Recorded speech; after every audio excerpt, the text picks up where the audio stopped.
Here are the horoscopes for the week of the 25th to the 31st of August 2025.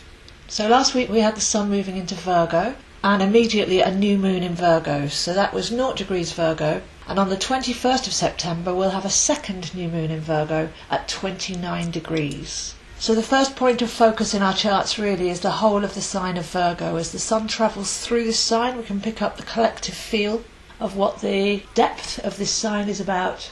But we can also tune into these two new moons and see intuitively what this means for us. So have a look at where Virgo is in your chart, what house, are there any planets there, and just slowly walk through this month of Virgo, following the Sun, but reflecting on the moon. So Virgo is an earth sign connected to the harvest. It's where we all come together as a group to bring in the harvest on time, share it out fairly, save some for rations over the winter and turn some into medicine. So we've got food, medicine and the abundance of the earth. That gives Virgo a bit more colour than it's often seen as the micromanager, organised and efficient. But because it's connected to the harvest, that's the reason why we have to be organised and efficient. Do the small tasks that lead to the big picture, because the harvest cycle goes from sowing to reaping. And it's the Virgin Marian child. So the birth process goes from conceiving to giving birth. So we're working with a small picture, big picture, what needs to get done, when and how in order to get to the big results, plotting time, which is why often Virgo can be seen as the one that makes lists and gets things done. And some Virgos do exhibit that kind of behaviour, writing a list, getting things done, always being busy.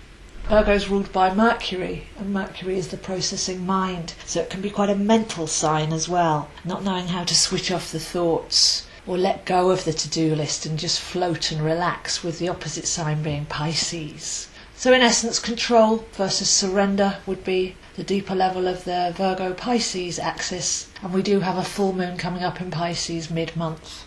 So that's the background, but as we enter this week, we've finished the third phase of Mercury retrograde. So final reflective there, what did we learn in the first stage, what came up, what have we managed to change, and how are we seeing things differently now? That was all in the sign of Leo. It feels like there's been a great heart opening, a presence, a sense of self-love and creativity, but with that self-love letting others be themselves as well, and appreciating the best in people, finding the shared ground, practicing radiating our light, taking everything inwards. So that Mercury retrograde's over now. It's been a long haul, but there's always benefits. What have you learnt and how have you grown? And we start at the beginning of this week as well with Venus moving into Leo. So Venus in Leo is very much that self-love, creativity. So this tag team really, Mercury retrograde ending as Venus steps into Leo, we'll have the chance to express that, to produce something worthy from it. So really wonderful golden glow with Venus in Leo. Following on from the Mercury retrograde lessons, can we now create in a heartfelt manner? But as Venus moves into Leo, it makes an immediate opposition to Pluto in Aquarius. So I feel here the creativity, if well channeled, could come from our soul, our depth, our true, deep, spiritual vibration. Because quite often in the creative industries they can get caught up in producing for the sake of producing, or doing things as they've been done before, kind of conveyor belt attitude, or turning a creativity into a business and feeling that we've got to immediately tag it with deadlines and money and value. So with this presence and heartfelt sincerity that Venus is bringing in, that would be an opportunity to actually go in and see why you're producing your artwork. What's your true motivation? Can you take it deeper? Can you make it more meaningful? Can you produce from your soul? Can you create alchemy? Because Pluto is the planet of transformation. If you've got a really good product or experience that's creative, people should change having witnessed it. So whether that's hearing a song and the lyrics, or going to see a play, or even looking at a beautiful piece of art, what's the alchemy behind your creativity? What effect does it have on others? And have you got a mission statement that would go with that? The reason why you're creating, change that you'd like to see happen. So very deep, very creative. We'll be heading towards the September busier energy, mid-month, but I feel we've got time to almost sunbathe now, bask in the light, reflect on what we've learned, start to get a forward plan forming, but from firstly going in and finding our deeper motivations and really getting to know our own depths. So maybe a couple of weeks of relative stillness in order to be able to do that, so that whatever we do sow in the season of Virgo will actually reap a really rewarding harvest.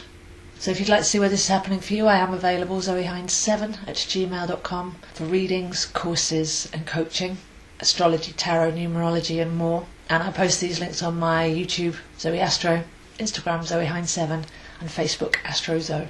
So can you sense the space that's been made? Can you sense the stillness that's potently pulsing when we let go of the chattering mind and the old way of thinking and perceiving? Can we be good and still in that silence for a while? Because a really deep recalibration is going on, and we don't get moments like this very often. So enjoy the space, enjoy the silence, enjoy the journey inwards. Lots of meditation, lots of gentle questioning as to our motivations and our reason for being, our reason for doing. And I feel this can be a very deep couple of weeks. So those are the horoscopes for this week, and I'll see you next week.